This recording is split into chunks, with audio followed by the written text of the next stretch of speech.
Hello students, in this video we are going to study about the communication mode. Before I start with this topic, I just want to tell you that in our previous video we have seen how we are able to transmit the data from source to the destination. Maybe we are using different topologies like star, bus, mesh topology, and when we are using such topology, maybe we are transmitting the data based upon the guided or unguided media, means wired based or the wireless based. Okay, and then we have also studied what kind of technique we are applying whenever we are transmitting, like whether we are sending our data through the circuit switching. Okay, if at all, if we are transmitting the data through the telegraph, then what method we are using. If at all, right now in the internet based, if we are transmitting the data, maybe video call or audio call or something like that over the internet, then we are currently using packet switching technique, right? So depending upon all these things, the first very important topic is the communication mode. In this communication mode, we are going to study how exactly the data flow depending upon which media we are using. Okay, suppose now see, in certain situation it demands that only the sender should be active and the receiver should not be inactive. Sometimes it demands the situation or the type of media we are using is the sender should be active, receiver also should be active, but not at the same time. But the certain situation demands that both the sender and the receiver can be active at the same time. For an example, I can tell you the communication mode between the your TV and a remote. Now in that case, communication mode what I'm using, or the communication media what I'm using here is the infrared rays. Already we have discussed this part, and we know the nature of infrared, that it travels in an unidirectional and it always follow the line of sight propagation. When there is unidirectional, then do you think that both the sender and receiver to be active? No, only sender can be active. That means only your remote can be active. Your remote is giving the signals to the TV, so that way the TV is having a receiver will accept the data and it is changing its channel accordingly, right? So this is, I can call it as sender is active and receiver is not active. Now this is one of the situation where we need to implement what kind of communication mode we have to apply. Okay, so let us start with the communication mode, which actually defines how the data flow depending upon the type of the media we are using. The first one we are going to study is about the simplex mode. Okay, here in this diagram you can see, in case of simplex mode, there is only one interface known as a transmitter, or you can also call it as the sender.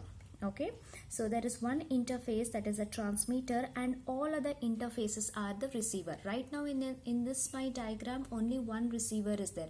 There can be multiple receiver, but make sure that in simplex mode there is always only one transmitter, and if at all if you are having more than one other device, that should be a receiver only. Okay, they cannot act as the transmitter. The complete, now these can exchange the information whenever the sender is sending.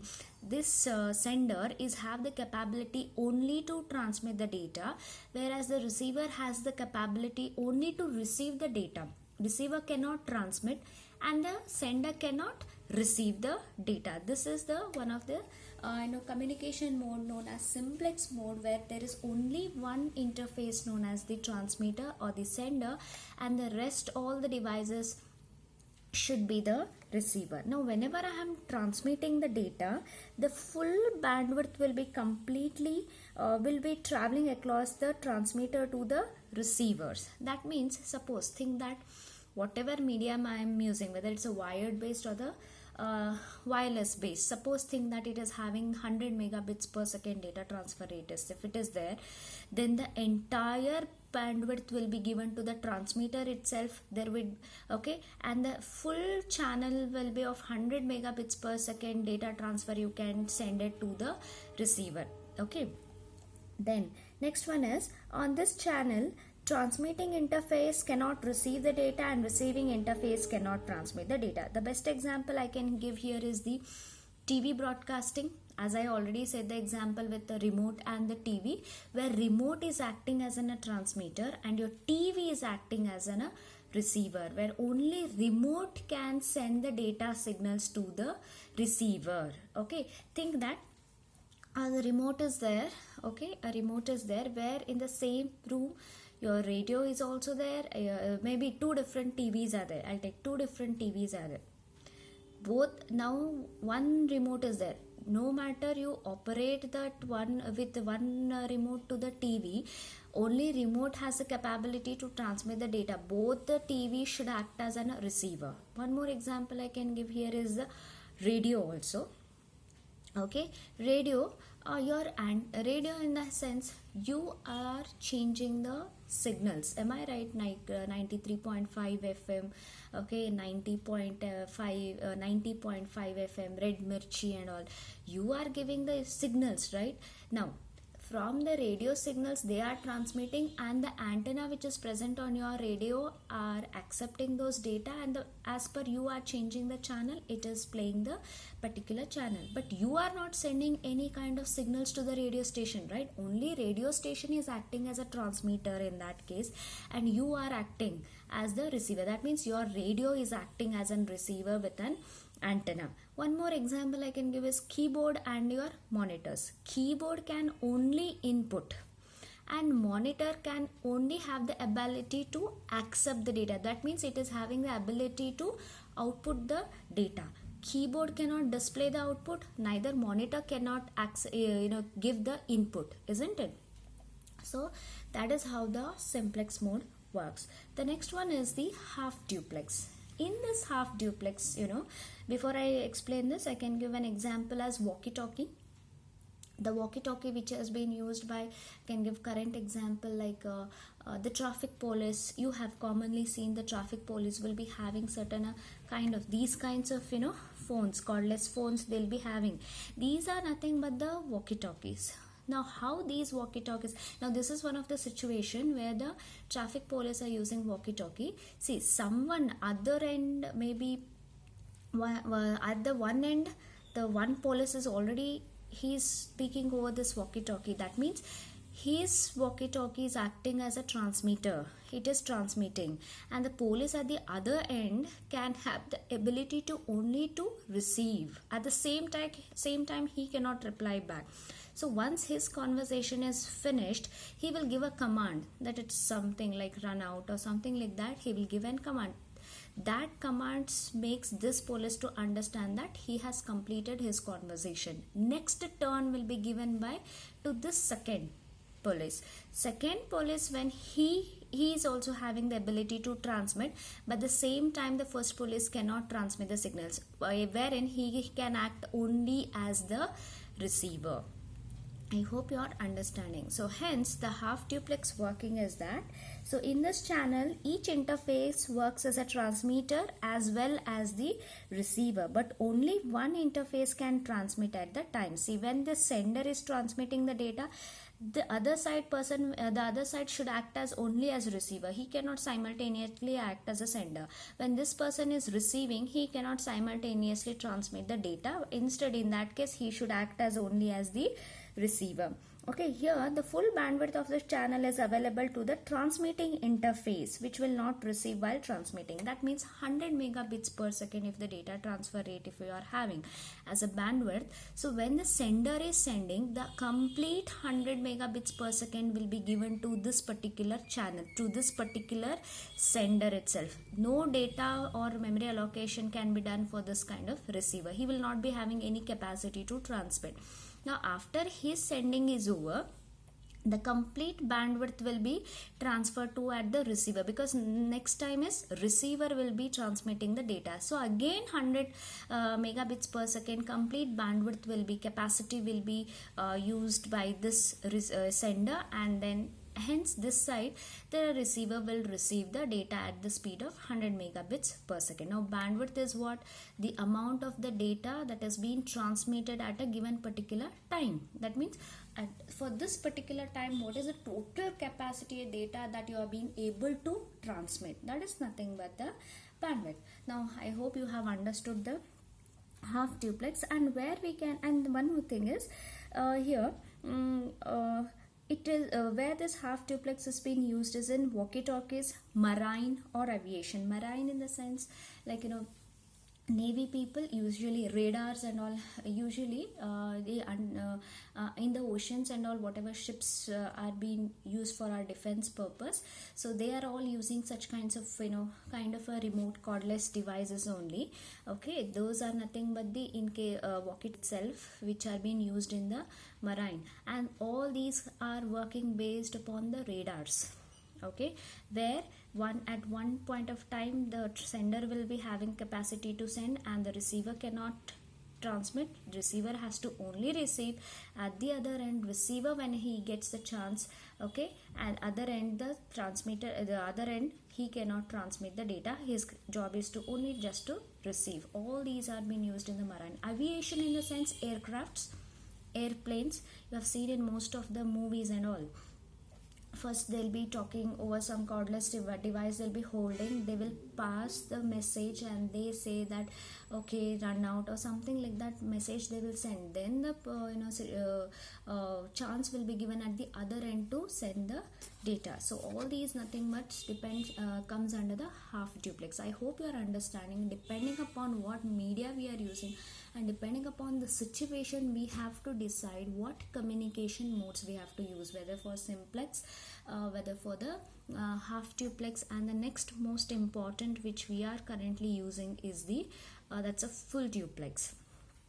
Okay, full duplex, where you can extensively used. One best example is the telephone network, right? Your mobile phones are not acting as walkie-talkie, wherein if two people are communicating with each other, in a sense, the first person, maybe person A and person C, person B is talking. A person is transmitting the data, B person might be receiving. At the same time, B person also may have transmit his signals. He may talk at the simultaneously, and the person A can simultaneously listen as well as he can even talk also. So this is nothing but the full duplex. In this full duplex, each is serving as a transmitter or the receiver. I hope you are able to see this. Here half duplex, both were each one was acting as a sender and the receiver, but at the same time they cannot exchange the information. Okay, once after sending, after that they can receive, but here it is not like that.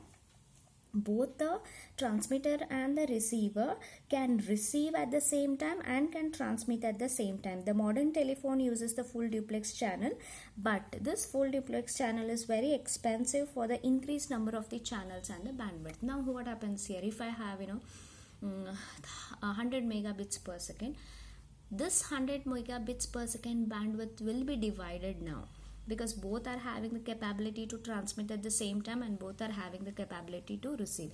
When they are receiving, you no need to have a bandwidth, but when they are transmitting, maybe 50 megabits per second to this sender, they may assign 50 megabits per second this at this sender they may assign, but the total capacity of this cable, or whether it's a cable, wired based or wireless, is having only capacity to hold 100 megabits per second. Maybe here half of the bandwidth may be given to this sender, half of the bandwidth may be given to this sender. Now this is what about the full duplex. Now I can one more example with a detail I can explain you again. So this transmission mode or the communication mode decides the flow of data depending upon what media we are using. Now here they are given the simplex. Simplex here, see, you can see the direction of the data, where the mainframe is acting only as a sender and your monitor, that means your workstation or the computer, is acting as as the receiver. Okay, then half duplex, you can see it might be both the different workstation. Here the direction of data at a time, at once he can transmit the data, simultaneously he cannot do it. At the second time when he gets the chance, the entire bandwidth will be given for the direction of the data at the time. The communication might be between the two workstation. Full duplex, obviously you can see the diagram. Full duplex, two workstation, you can see the bidirectional arrows. The complete bandwidth will be shared between these two workstations. Okay, so next we are going to move with the that is the Ethernet card. Okay, Now let us move on to the next topic, that is network devices. Okay, in network devices we are going to study the first one as the Ethernet card. Okay, so before I start with an Ethernet card, I would like to say something about the NIC, that is the network interface card. Network interface card, okay, it is actually mounted on the motherboard. Now this is our motherboard. Okay, so this is what is our motherboard. Onto the motherboard there is something known as NIC, that is the network interface card. Here it has been mounted, not this one, it below that it is mounted in the sense, see here we are using different capacitors. So these capacitors are being mounted on the motherboard, that means they are being placed on the motherboard. This is a microprocessor. Same way we are having the something known as network interface card. This network interface card provides a physical connection between the network and the computer workstation. Okay, it is actually attached to the workstation. Now the workstation in the sense our computer. Okay, now this is our computer. Within this computer there is a motherboard. In that motherboard there is slot known as network interface card slot. Like how we are having these slots, no? This is a slot, PCI connection, like that. Here one slot is there below that. Okay, there is one slot here. Okay, that NIC is actually attached with the workstation, which help you to connect to the internet or to the LAN technology. On that network interface card there is something we have mounted as Ethernet card. Okay, there is something hardware device known as Ethernet card. So okay, that Ethernet cards, it is actually helping in connection of nodes within a network. See, on the motherboard there is network interface card slot is there. Slot in the sense there is certain space. Onto that we are having the Ethernet card. That Ethernet card is an hardware device that is helping us to make the connection between the different kinds of node within a network. It might be the LAN or it might be the internet connection also. This Ethernet card, where we make a connection with the help of the cable to that Ethernet card, this is nothing but called as Ethernet port. Okay, if I want to have LAN connection, then I have to make use of the cables. What kind of gray kind of cables you have seen in our lab, no? That is this kind of cable, isn't it? This is called as Ethernet card. Sorry, this is called as Ethernet cable. Okay, this Ethernet cable is being plugged into this port. It has been plugged into this port or this port.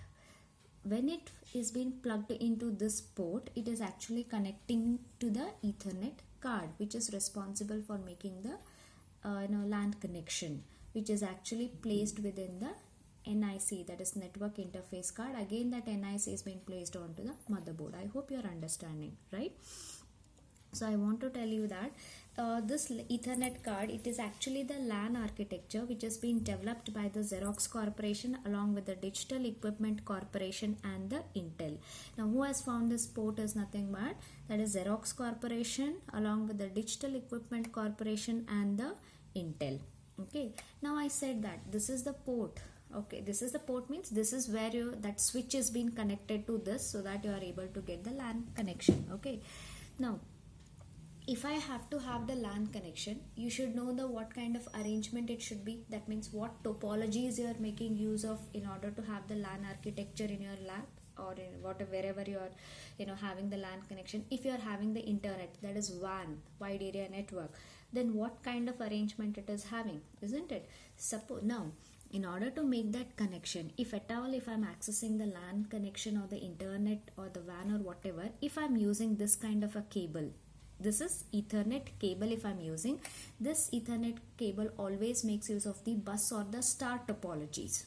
Okay, that form of arrangement it makes use of whenever it wants the different workstations or the nodes to communicate with each other, and it also supports up to 10 megabits per second data transfer rate. Okay, if I'm using this cable, it supports of data transfer rate up to 10 megabits per second. Now this is what is Ethernet cable. This Ethernet cable can make use of the twisted pair cable. It can also make use of the coaxial cable as well as the fiber optics cable. You see in this jacket, this is a outer cover, this is called as a jacket. This is called as a jacket, which is nothing but RJ45 connector. This I can call it as RJ45 connector, and this is the cable. If I'm using the twisted pair, can you see here different coloring form of twisted pair cables I'm using? I've already shown this kind of image while I was discussing about the transmission media, the twisted pair and unshielded twisted pair. Okay, same kind of cable I'm using in our computer lab, which is called as Ethernet unshielded twisted pair. It can be shielded twisted pair, it can be coaxial cable, and it can be fiber optics. If I'm making use of the twisted pair cable within the Ethernet cable, okay, then I have to make use of this kind of a socket known as RJ45 connector. This is RJ45 connector, wherein that one you are plugging into this port. Whatever previous port I've shown is all about this one. You can see that Ethernet interface. It can also be called as network interface card. When this RJ45 is this kind of cable, this is a cable, this is a connector. When this kind of cable is connected inside through this port, that is actually this port behind your computer. This is a back end of your computer. This is what is Ethernet port. You can call it as Ethernet port or the network interface card port also. So when you make that connection, then actually two different nodes can communicate with each other, maybe through the LAN connection or through the internet connection. I hope you are understanding. This is, you can see here, cable with RJ45 connection. Suppose if I'm using coaxial cable within, here I can see it's a twisted pair. If at all, if I'm using coaxial cable within this Ethernet cable, then I have to make use of a connector known as BNC connector. Okay, this would be the front end. Cable will be there as usual like this behind the Ethernet cable only, but the front end would be the BNC connector if I'm using the coaxial cable. Okay, and if I'm using the fiber optics, obviously it will be again in the form of light. Okay, fiber optics usually carry the data in the form of light. Okay, the one more thing what you should know is the computers that are a part of this Ethernet, the computers that is making use of these kinds of Ethernet cables in order to have the LAN or the internet connection, they should be installed with a special card known as the Ethernet card. Within this it will be there. It is pre-installed. Nowadays all the computers will come pre-installed. That is why you'll not get to know where exactly this Ethernet card will be. Okay, how exactly it is being mounted on. It is not an external device. Almost nowadays all the computers, in olden days all we had an external devices, okay, but nowadays all the computers are inbuilt, and they are providing this port in order to make the connection. That is what is the Ethernet card. Okay, next one more thing what I wanted to tell is, I'm so sorry for this. This Ethernet card is also making use of certain connectors known as AUI connectors. I'll show you. Yes, these kinds of connectors are being made used by these Ethernet card, which are called as attachment user interface card. Okay, these attachment user interface cards are helping us to connect the coaxial cable, twisted pair cable, or the fiber optics cable to an Ethernet card. For an example, you have seen this kind of connector when I was connecting my projector, when I was connecting my laptop to the projector in the computer lab. Okay, so in that time I was using this kind of connector, but the cable I was using was Ethernet cable, but I was making the connection between the projector and my computer lab by using the Ethernet cable. But in that case I was using this kind of connector, which is known as attachment user connector. Okay, attachment user connector. Okay, then just an additional information, I would like to tell you that the fastest Ethernet nowadays what we can find is that cable is called as 100 base T. Okay, which is actually previously in olden days it was just hardly providing 10 megabits per second, but now we have 100 megabits per second. Okay, here you can see it is also called as an RJ45 NIC. All are nothing but the Ethernet ports only. By using the Ethernet card, it is helping you to provide a connection. This is again a motherboard. Here this is Ethernet port. You can see nowadays we have gigabit Ethernet network interface card also, which is providing around 1000 megabits per second. If I'm using the gigabit Ethernet. It provides a data transfer rate up to 1000 megabits per second. And if I'm using the optical fibers, these Ethernet cables can also use optical fibers if when we have to have the data to be sent very long distance. Okay, if we are having high transmission data distance, if we are having, then we have to go for fiber optics, which is very much immune to the interference and noise. But if we are using fiber optics, it is very expensive. Now this is all about the Ethernet card. What you should know is it is a card, it's a hardware device that helps in connection of nodes within a network. It might be a LAN network, it might be internet, or it can be MAN or WAN, whatever it is. It is a kind of LAN architecture. Okay, if I want to have the LAN connection, I have to make use of the Ethernet cables. And if I'm using Ethernet cables, obviously there should be an Ethernet card which has already been pre-installed in almost all of the computers, okay, nowadays. So that Ethernet card has been mounted on the NIC. You need not to know about NIC, network interface card, but sometimes in some images I'm showing that it is an NIC. Then later you should not get confused about what exactly this NIC. This is network interface card which has already been mounted on the motherboard. In that NIC card we are actually mounted the Ethernet card. That is the reason I said about the NIC. Okay, so this completes about the Ethernet card. Okay, so next topics we will see in our next videos. Okay, thank you.